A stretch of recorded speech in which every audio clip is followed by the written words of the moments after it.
Hi, it's Dwyer, gamblersadvisory.com, a free site, bettingangle.us, a free site. It's the day after Claressa Shields' victory over Savannah Marshall. Let's talk about that fight, but first remember, the opinion you should follow should be your own. Just consider this It's video Sunday, to be October 16th, 2022. just consider this video to be a second opinion from my Alexa and from me, right? You know, the pace is the story of the fight. It got away from both women. This was not the fight I was expecting. Don't get me wrong, I'm not going to give the casino their money back. Claressa Shields delivered, and you got her at great odds, close to even money, which is hard to do in a Claressa Shields fight. In other words, your profit should have been something in the 80% range, right? Well, just understand. Let's role play here. You're Savannah Marshall.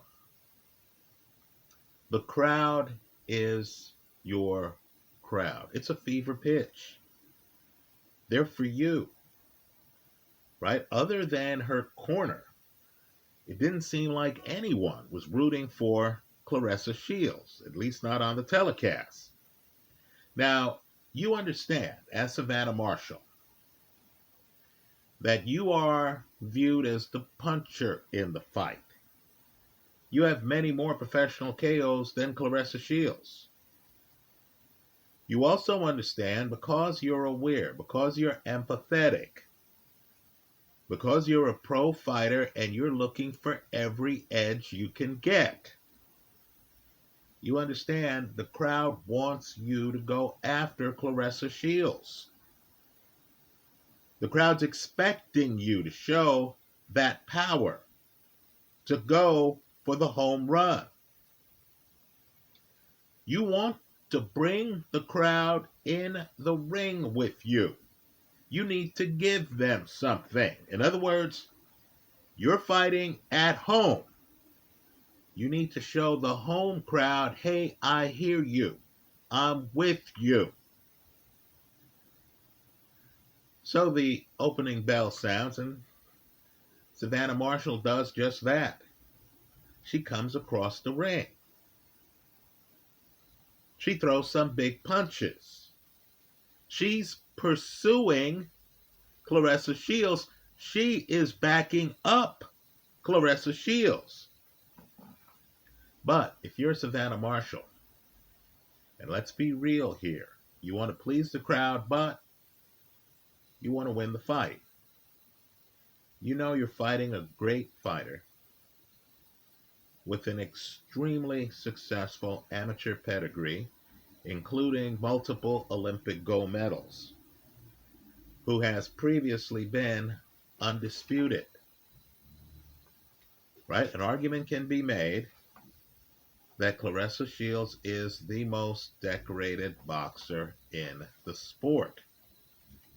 Sure, Savannah Marshall owned the one win. It was an amateur win over Claressa Shields. But she had to realize that she was fighting an elite fighter. So she had to know privately, this is going to be a tough fight. Now, she has the height and reach advantage in addition to the crowd advantage, right? She has the height, she has the reach. Hindsight's 100%. But after the opening show for the crowd, in other words, the first 25, 30 seconds of the fight, after you let the crowd know, hey, I'm aware of the fact that I'm the puncher in the fight, right? After you let the crowd know, hey, I'm not bashful. I'm not afraid to get on my front foot here, right? After the first 30 seconds of the fight, if you have an authoritative jab, and there's a great discussion on whether that's the case in the comment section of my pre-fight video. If you have an authoritative jab, think Vitaly Klitschko, think Lennox Lewis, think Vladimir Klitschko, right? You can be a puncher. You can have the KOs on the resume. But if you have an authoritative jab, as well as the height and the reach, your default should be against this level of opponent, right, whose nickname was the Goat. Your default should be to pump the jab, throw the jab, slow down the fight. You don't want anarchy. You want structure. You understand. With this crowd in your backyard, a crowd that's going to cheer every time you throw a punch that comes within, let's say, 4 inches of Claressa Shields, you understand that a tie goes to you. If this is the kind of fight where at the end of the fight we're thinking, wow, who won this fight? Well, I'm telling you that many gamblers are going to think, well, who's the hometown fighter? Or who's the home country fighter? Right? Who was the crowd cheering for? So here, Savannah Marshall had to know in her own head, I'm not knocking out Claressa Shields in the first or second rounds. Claressa Shields is highly skilled. This fight's going to go a few rounds. I'm the taller fighter. Right? She's on her back foot. I can play to the crowd here. Let me throw a jab. Let me establish distance. Right? It doesn't matter who the puncher in the fight is, right? Lennox Lewis, Vladimir Klitschko, they were both the punchers in many of their fights. They still established the jab. Let me establish the jab and force the shorter fighter to have to come through my jab to get to me. If I make the rounds slow rounds, and if the shorter fighter can't get through my jab, and I'm the more active fighter because I'm pumping the jab, I'm going to win many of these rounds. Now that should have been the thought process. Hey, we can all pretend we're trainers. I'm pretending here in this video. Right? This is boxing. It's a roundtable discussion. You might have different views. I want you to put those views in the comment section of this video. Just like you pointed out before this fight that you thought that Marshall had a great jab. Right? Put your views in the comment section of this video. Let me just say, if I'm Marshall and I have the crowd on my side and I have a smaller fighter in front of me and I am the puncher in the fight, I would want slow rounds where my jab is giving me a volume edge. Let's also talk about the reason for pumping the jab. Claressa Shields is a great counterpuncher. But understand, it's harder to counter a double and triple jab than it is a single jab. Right? A single jab, I have that time, you throw it, oh, I slip it, I come in, I'm throwing a hard counter. But if you're doubling up that jab, better yet, if you're Larry Holmes level, and you're feinting like you're going to throw the jab, so not only is it a double and triple jab, but I'm guessing when it's actually a jab. Right? If you're great with the jab, if you're Savannah Marshall and you have the height, why not use height and reach? Why not put the burden on your opponent to do something to get by the jab? Let me point out, too, that because Savannah Marshall, by the way, neither fighter sets up an authoritative jab in this fight. Neither. And I was surprised with the Shields side of the ledger because Shields has an authoritative jab. Right? Neither fighter shows an authoritative jab in this fight. Neither one. Well, the problem with Marshall's strategy, where Marshall's trying to crash the pocket, Marshall is front foot heavy, and I'm telling you, that's not necessarily a good thing. Right? For me, a fighter needs to have a back foot. A fighter needs to have variety. A fighter needs to have a strategy. A fighter needs to keep an opponent guessing. So here, Marshall is crashing the pocket so much that something happens that should never happen. And it starts happening, by the way, in the first round of the fight. Claressa Shields starts countering with power shots. Right? A jabbing contest never breaks out in the fight. Claressa Shields not only starts countering with power shots, Shields, who has the faster hands as it is, starts throwing wicked counters to Savannah Marshall's body.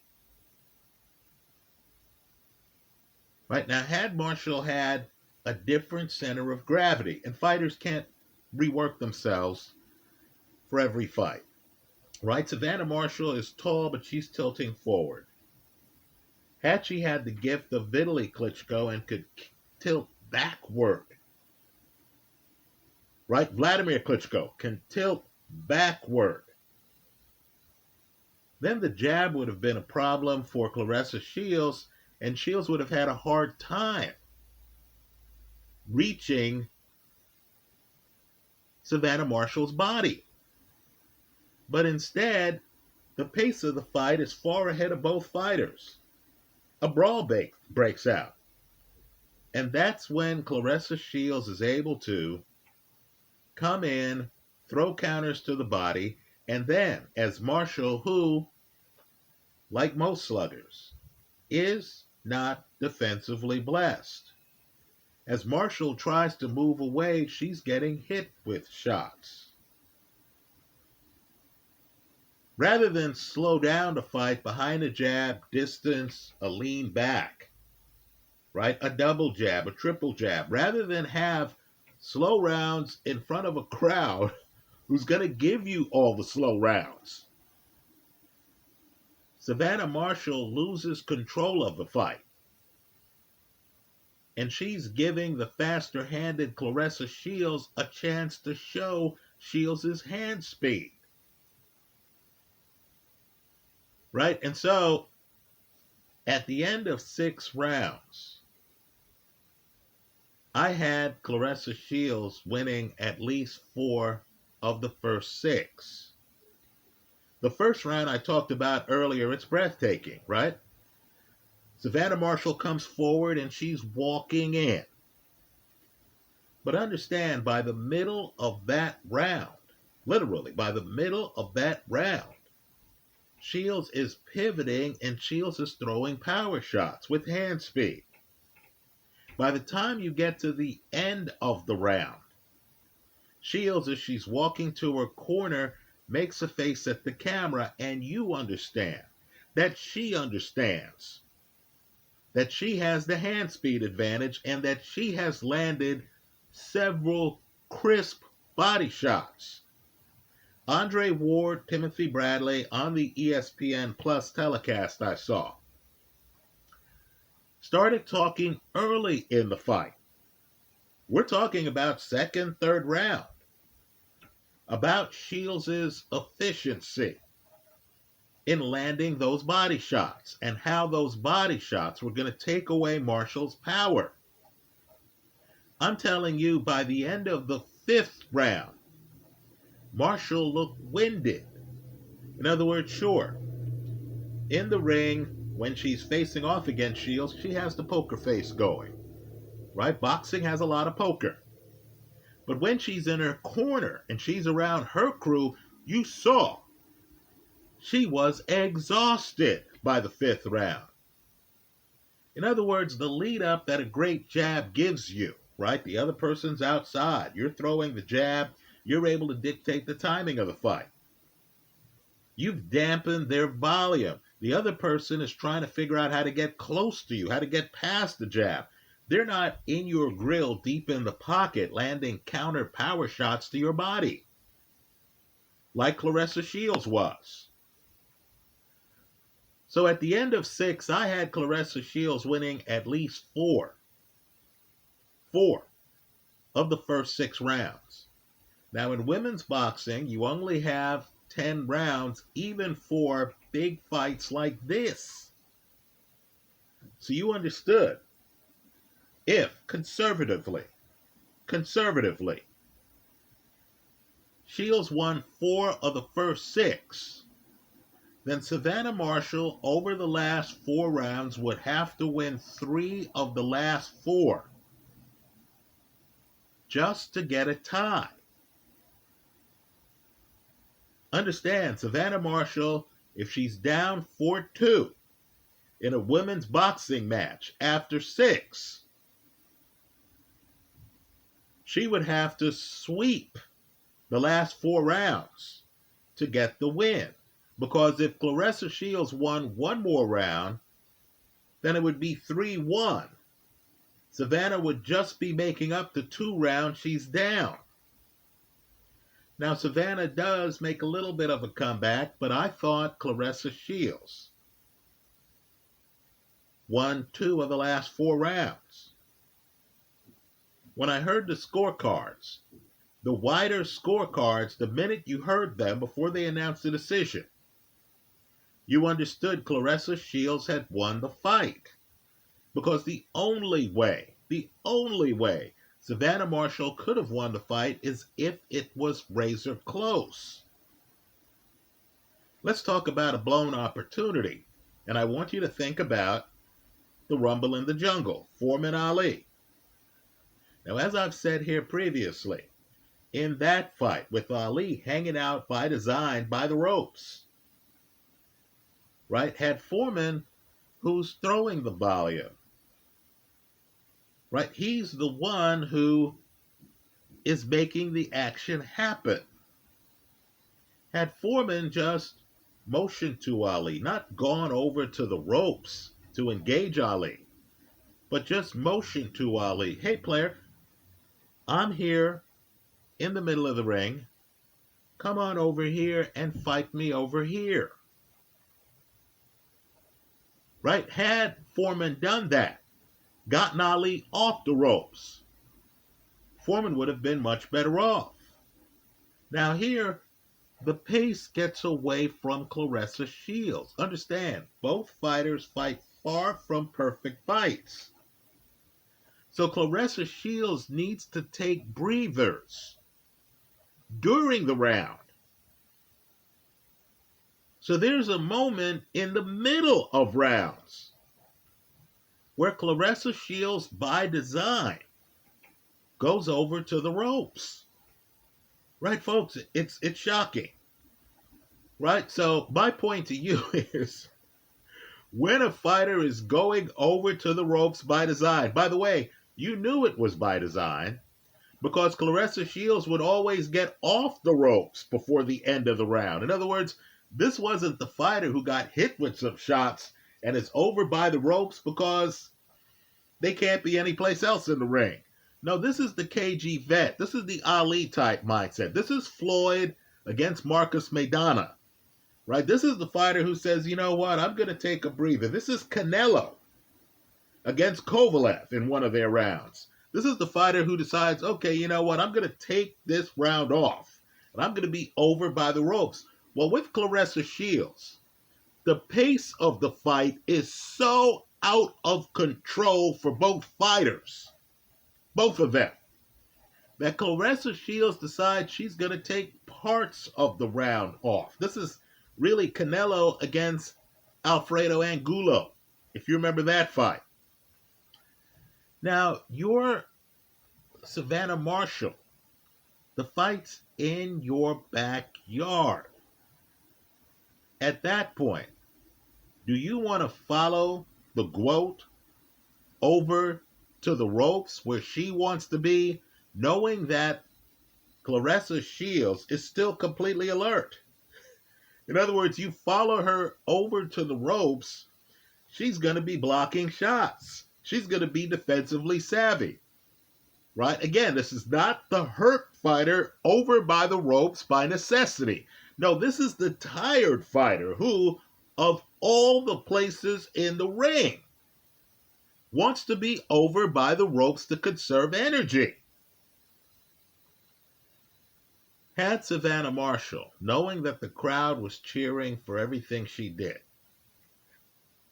had Savannah Marshall then either walked over to Claressa Shields and just thrown jabs from distance, why overexert yourself when the other fighter's taking a breather? Don't you want to throw volume, right? Safe volume, a jab where you can have a guard up and stuff like that, and you have the height here. Don't you want to come over and just throw the jabs and say, okay, if you're going to make this part of the round slow, I'm going to win this part of the round? Or don't you want to be more to the middle of the ring and motion the Shields, hey, there are no timeouts in the middle of rounds in boxing. Girl, I'm here. We both signed a contract. I'm here for a fight. Stop resting on the ropes. Here I am. Come fight me. Don't you want the judges thinking, oh man, Shields is making this fight, excuse me, not Shields. Marshall's making this fight happen. Shields is practically not fighting here. Instead, Savannah Marshall, round after round, like George Foreman, goes over to the ropes against a great fighter who wants to be up on the ropes. Then, of course, Shields predictably blocked a bunch of shots, then, comes off the ropes to throw her own shots after she's gotten a breather. Right? Marshall should have been more in control of tempo. Right? The crowd is her crowd.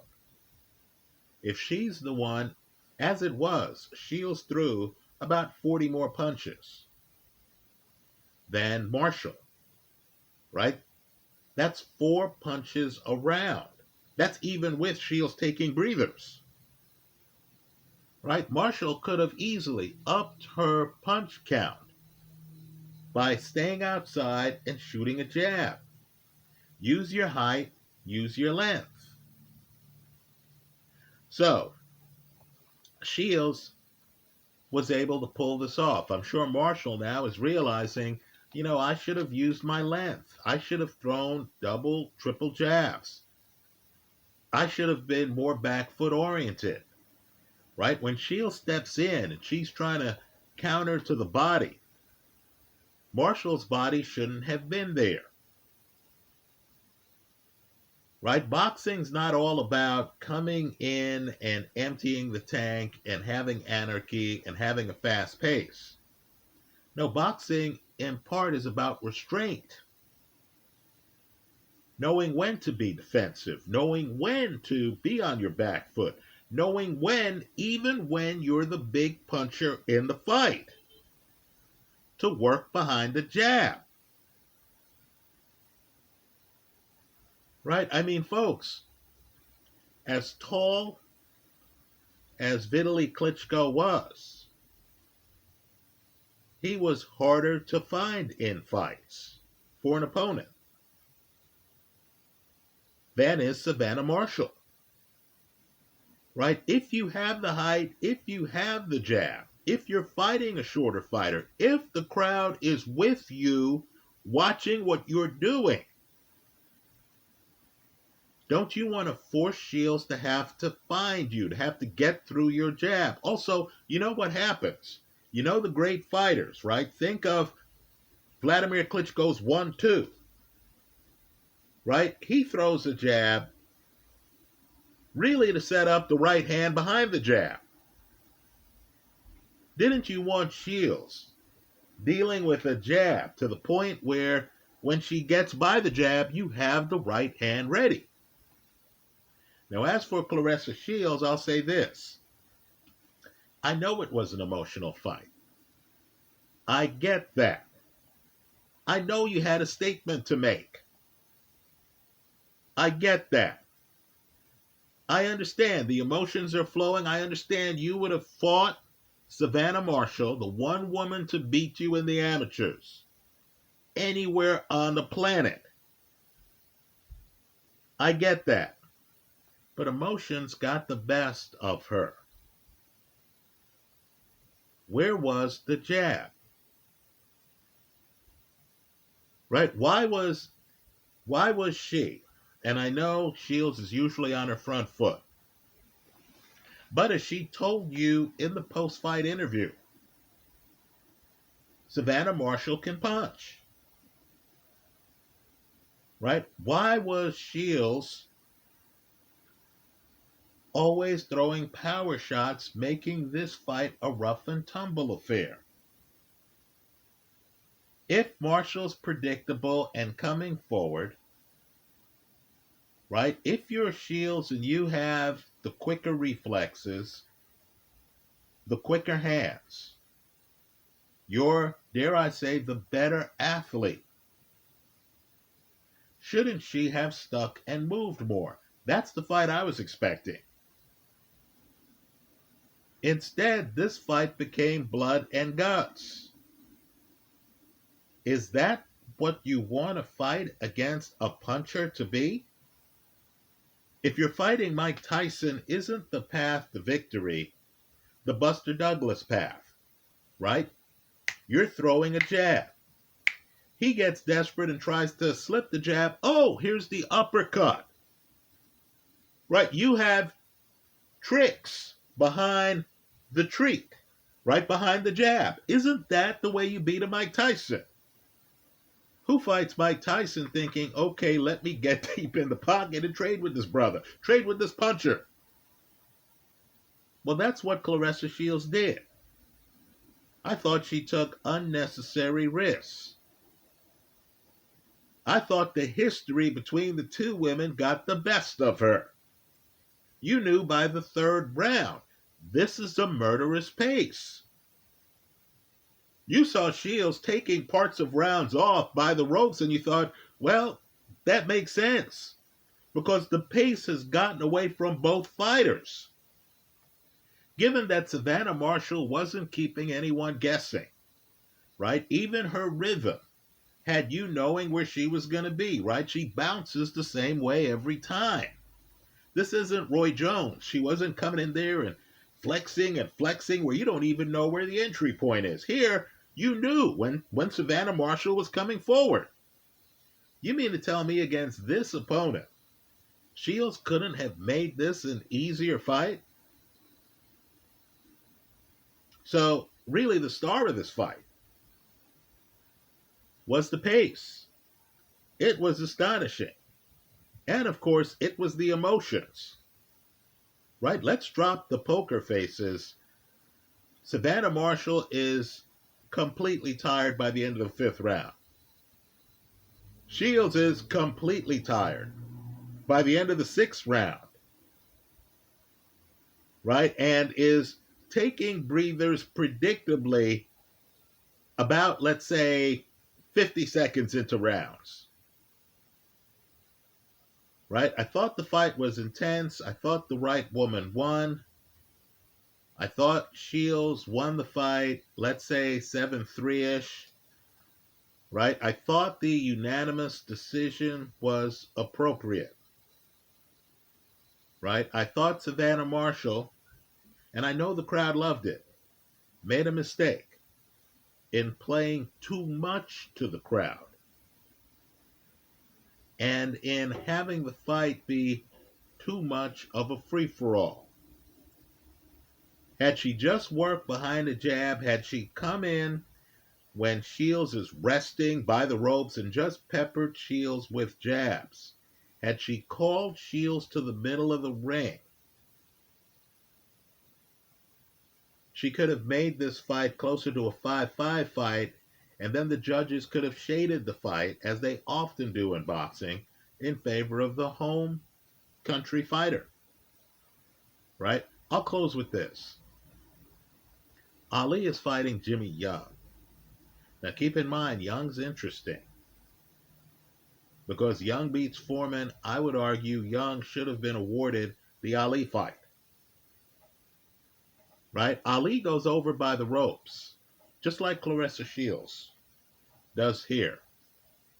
But then Ali is so desperate because Jimmy Young, unlike George Foreman, does not follow him over to the ropes, that Ali starts motioning Jimmy Young over to the ropes. And Young just looks at him, right? I'm telling you, Young was a great fighter. Well, just understand here, Marshall fighting in front of 20,000 of her fans, right? Clarissa Shields predictably, I mean, it was almost like clockwork. Predictably, in the second half of the fight, is going over by the ropes, right? Clarissa, put it this way, Marshall should have pumped a jab, taken a step back, motioned to Clarissa Shields to come fight her in the middle of the ring. If Shields didn't, and Marshall just went over, threw a few more jabs, let the round die down, or waited out Shields, who was going to pop off the ropes with 15, 20 seconds left in the round, right? And these are 2-minute rounds. It would have looked like Marshall was controlling the tempo of the fight. Just consider that when you're seeing high-level fighters fight each other and call each other out and dictate the pacing of the fight. That didn't happen here, and it cost Savannah Marshall. I congratulate Clarissa Shields. Great fight for women's boxing. Let's just say, though, that both women abandoned their jabs and let the pacing of the fight take center stage. It was out of their control. That's how I see it. Let me hear from you. I hope you leave your comments in the comment section of this YouTube video. Thanks for stopping by.